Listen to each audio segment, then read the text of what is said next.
ಗುರು ರಾಘವೇಂದ್ರಾಯ ನಮಃ. ವಿಡಿಯೋ ನೋಡ್ತಿರೋ ಎಲ್ಲರಿಗೂ ನಮಸ್ಕಾರಗಳನ್ನ ತಿಳಿಸ್ತಾ, ಈ ವಿಡಿಯೋದಲ್ಲಿ ರಾಯರ ಮಂತ್ರಾಕ್ಷತೆಯ ಬಳಕೆಯಿಂದ ನನಗೆ ಆದ ಅನುಭವನ ತಿಳಿಸ್ತಾ, ಹಾಗೆ ನಮ್ಮನೇಲಿ ರಾಯರ ದ್ವಾದಶಿ ಸೇವೆ ಹೇಗೆ ನಡೀತು ಅನ್ನೋದನ್ನು ಕೂಡ ಈ ವಿಡಿಯೋ ಮೂಲಕ ತಿಳಿಸ್ತೀನಿ.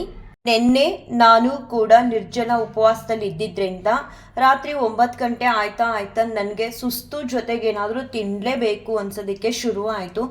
ಏನು ನೀರು ಕುಡಿದೆ, ಬೆಳಗ್ಗೆಯಿಂದ ಇದ್ದೀನಿ. ಇವಾಗೇನು ನೀರು ಕುಡಿದ್ಬಿಟ್ರೆ ನಾನು ಮಾಡಿರೋಂತಹ ಒಂದು ನಿರ್ಜಲ ಏಕಾದಶಿ ಆಚರಣೆ ಒಂಥರ ಫುಲ್ ಕಂಪ್ಲೀಟ್ ಮಾಡದೇ ಹಾಗೆ ಆಗಿಬಿಡುತ್ತಲ್ಲ ಅನ್ನೋದೊಂದು ಕಡೆ ಇತ್ತು. ಮತ್ತು ರಾಯರ ಮುಂದೆ ಬಂದು ನಾನು ಬೇಗ ಮಲ್ಕೊಳ್ತೀನಪ್ಪ, ಆಗ್ತಿಲ್ಲ ಅಂತ ಹೇಳಿ ಹೋಗಿ ನಿದ್ದೆ ಮಾಡಿದೆ. ನಿದ್ದೆ ಮಾಡೋದಕ್ಕೆ ಹೋದಾಗ ತುಂಬ ಸುಸ್ತಂತ ಅನ್ನಿಸ್ತಿತ್ತು. ಬೆಳಗ್ಗೆ ರೆಗ್ಯುಲರಾಗಿ ಏಳೋ ಟೈಮ್ಗೆ ಎದ್ದಾಗ ನನಗೆ ಶಾಕ್ ಆಯಿತು. ನೆನ್ನೆ ಹೋಲ್ ಡೇ ನಾನು ಏನೂ ತಿಂದಿಲ್ಲ, ನೀರು ಕೂಡ ಕುಡ್ದಿಲ್ಲ. ಆದರೆ ಮಲಗುವಾಗ ಸುಸ್ತು ಅನ್ನಿಸ್ತಿತ್ತು. ಬಟ್ ಇವಾಗ ಎದ್ದಾಗ ಇಷ್ಟು ಒಂಥರ ಫ್ರೆಶ್ ಅನ್ನಿಸ್ತಿತ್ತು. ಎಲ್ಲೂ ಕೂಡ ನನಗೆ ಸುಸ್ತು ಅನ್ನೋದೇ ಕಾಣಿಸ್ತಿರ್ಲಿಲ್ಲ.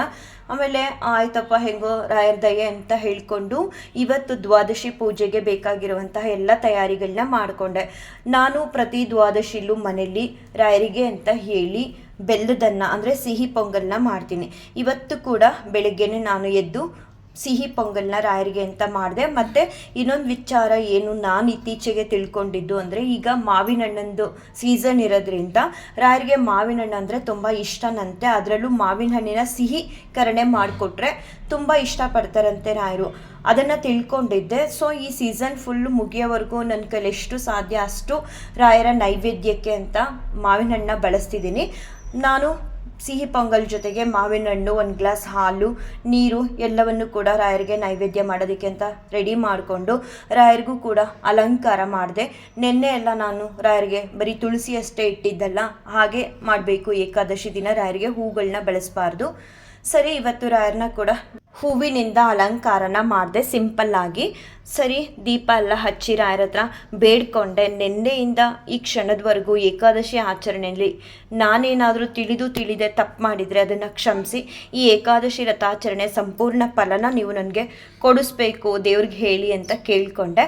ಅದಾದಮೇಲೆ ಎಂದಿನಂತೆ ಸ್ತೋತ್ರ ಎಲ್ಲ ಹೇಳ್ತಾ ಇದ್ದೆ. ಹೇಳ್ತಿರ್ಬೇಕಾದ್ರೆ ಬೆಳಿಗ್ಗೆನೆ ಇಷ್ಟೆಲ್ಲ ನಾನು ರಾಯರ ಪೂಜೆಗೆ ಸಿಹಿ ಪೊಂಗಲ್ ಮಾಡೋದಾಗಲಿ, ಬಾಗಿಲಿಗೆ ಕಸ ಗುಡಿಸಿ ನೀರು ಹಾಕಿ ರಂಗೋಲಿ ಹಾಕಿ ಬೃಂದಾವನದ ಕಟ್ಟೆಗೆಲ್ಲ ಹೂವಿಟ್ಟು ರೆಡಿ ಮಾಡೋದಾಗಲಿ, ಇದೆಲ್ಲ ಮಾಡಿದಾಗ ಎಲ್ಲೂ ಕೂಡ ನನಗೆ ಹಾಕ್ಲಿಕ್ಕೆ ಅನ್ನೋದು ಬರ್ತಿರ್ಲಿಲ್ಲ.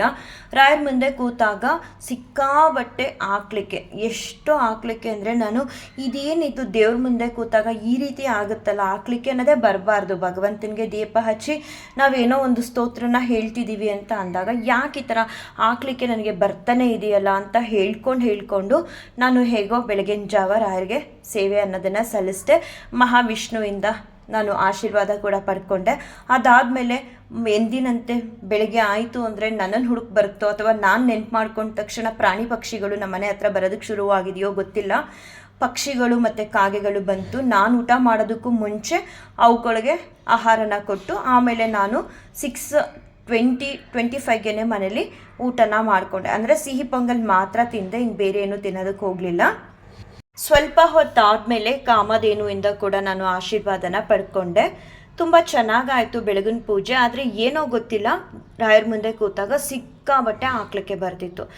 ಏನೋ ಹೋಗಲಿ ಅಂದ್ಕೊಂಡು ನನ್ನ ಪಾಡಿಗೆ ನಾನು ಮನೆ ಕೆಲಸ ಎಲ್ಲ ಮುಗಿಸಿ ಮಧ್ಯಾಹ್ನ ಕೂಡ ರಾಯರ ಹತ್ರ ಬಂದು ಕೂತ್ಕೊಂಡು ಒಂದು 5 ನಿಮಿಷ ಆಯಿತು. ಶ್ಲೋಕಗಳನ್ನ ಹೇಳ್ತಿದ್ದೆ. ಅವಾಗಲೂ ವಿಪರೀತ ಹಾಕ್ಲಿಕ್ಕೆ, ಎಷ್ಟು ಹಾಕ್ಲಿಕ್ಕೆ ಅಂತ ಅಂದರೆ ನಾನು ಇಷ್ಟೊತ್ತು ಚೆನ್ನಾಗೇ ಇದ್ನಲ್ಲ, ಇದೇನಿದು ದೇವ್ರ ಮನೆಗೆ ಬಂದಾಗಲೇ ಹೀಗೆ ಆಗ್ತಿದೆಯಲ್ಲ ಅಂತ ಹೇಳಿ ರಾಯರಿಗೆ ಹೇಳಿದೆ. ಯಾಕಪ್ಪ ನನಗೆ ಈ ರೀತಿ ವಿಪರೀತವಾಗಿ ಹಾಕ್ಲಿಕ್ಕೆ ಬರ್ತಿದೆ, ಅದು ಈ ರೀತಿ ಯಾಕಿದೇನು ಒಳ್ಳೇದಕ್ಕೆ ಕೆಟ್ಟದಕ್ಕೆ?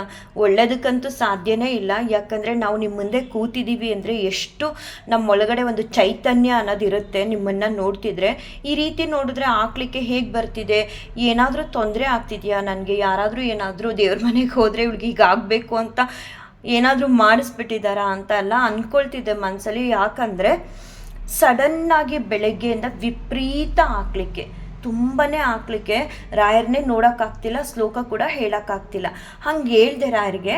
ಹೇಳಿದ ತಕ್ಷಣ ಇದನ್ನು ಕೆಲವರು ನಂಬಲ್ವಾ ನನಗೆ ಗೊತ್ತಿಲ್ಲ. ಆದರೆ ನನಗೆ ಆದ ಅನುಭವನ ನಾನು ನನ್ನ ವಿಡಿಯೋಗಳಲ್ಲಿ ತಿಳಿಸ್ತಾನೆ ಬರ್ತಿದ್ದೀನಿ. ಒಂದೇ ಒಂದು ಕ್ಷಣಕ್ಕೆ ರಾಯರ ಕಡೆಯಿಂದ ನನಗೆ ಉತ್ತರ ಬಂದಿದ್ದು ಹೀಗೆ. ಮಂತ್ರಾಕ್ಷತೆನ ತೆಗೆದು ತಲೆ ಮೇಲೆ ಹಾಕು ಅಂತ ಹೇಳ್ದಾಗಾಯಿತು. ತಕ್ಷಣ ನಾನು ಮಂತ್ರಾಕ್ಷತೆನ ಒಂದು 3 ಕಾಳು ತೆಗೆದು ತಲೆ ಮೇಲೆ ಹಾಕ್ಕೊಂಡೆ. ನಮ್ಮನೆಯವರು ಪ್ರತಿ ಗುರುವಾರ ರಾಯರ ಮಠಕ್ಕೆ ಹೋಗ್ತಾರೆ, ಬರ್ತಾ ಮಂತ್ರಾಕ್ಷತೆನ ತರ್ತಾರೆ. ತಂದ ತಕ್ಷಣ ಅದನ್ನು ದೇವ್ರ ಮನೆಯಲ್ಲೇ ಇಡಲ್ಲ, ಅವ್ರ ರೂಮಲ್ಲಿ ಇಟ್ಕೊಂಡು ನೆಕ್ಸ್ಟ್ ಡೇ ಕೊಡ್ತಾರೆ. ಮೊನ್ನೆನೂ ಹಾಗೆ ಆಯಿತು. ಶುಕ್ರವಾರ ಬೆಳಗ್ಗೆ ತಗೋ ರಾಯರ ಮಂತ್ರಾಕ್ಷತೆನ ಅಂತ ಬೆಳಗ್ಗೆ ಸ್ಕೂಲ್ಗೆ ಹೋಗೋ ಟೈಮಲ್ಲಿ ತೆಗೆದುಕೊಟ್ರು. ನಾನು ಹಾಗೆ ಇಟ್ಟಿದ್ದೆ, ಆ ಡಬ್ಬಿಯಿಂದ ತೆಗೆದು ಹಾಕ್ಕೊಂಡು ಒಂದೇ ಒಂದು ಸೆಕೆಂಡ್ಗೆ ನಾನು ಏನು ಅಂತ ಹಾಕ್ಲಿಸ್ತಿದ್ದೆ ಅದು ಫುಲ್ ನಿಂತೋಯ್ತು. ಎಷ್ಟು ಕೆಟ್ಟದಾಗಿ ಹಾಕ್ಲಿಕ್ಕೆ ಬರ್ತಿತ್ತು ಅಂದರೆ ನನಗೆ ಯಾವತ್ತೂ ಕೂಡ ನನಗೆ ಈ ರೀತಿ ಆಗಿರಲಿಲ್ಲ. ರಾಯರ ಮುಂದೆ ಕೂತಾಗೆಲ್ಲ ಒಂಥರ ನನಗೆ ಯಾರು ಡಿಸ್ಟರ್ಬೆನ್ಸ್ ಮಾಡದೇ ಇದ್ದರು ನನಗೆ ಗೊತ್ತಾಗೋದೇ ಇಲ್ಲ. ನಾನು ರಾಯರ ಮುಂದೆ ಕೂತಿರ್ತೀನಿ, ಏನೋ ಶ್ಲೋಕಗಳನ್ನ ಹೇಳ್ತಿರ್ತೀನಿ, ನನ್ನ ಪಾಡಿಗೆ ನಾನು ಅವ್ರನ್ನ ನೋಡ್ತಾ ನನ್ನ ಒಂದು ಭಕ್ತಿಲಿ ನನ್ನನ್ನು ನಾನು ಕಳ್ಕೊಂಡಿರ್ತೀನಿ. ಹೀಗಿರುವಾಗ ಈ ರೀತಿ ಕೆಟ್ಟದಾಗಿ ಅಂತ ಹಾಕ್ಲಿಸ್ತಾನೆ ಇದ್ದೆ. ಯಾಕೆ ಈ ಥರ ಆಯಿತು ಅಂತ ಕೇಳಿದಾಗ ರಾಯರು ಮಂತ್ರಾಕ್ಷತೆನ ಉಪಯೋಗ ಮಾಡ್ಕೊ ಅಂತ ಹೇಳಿದ್ರು.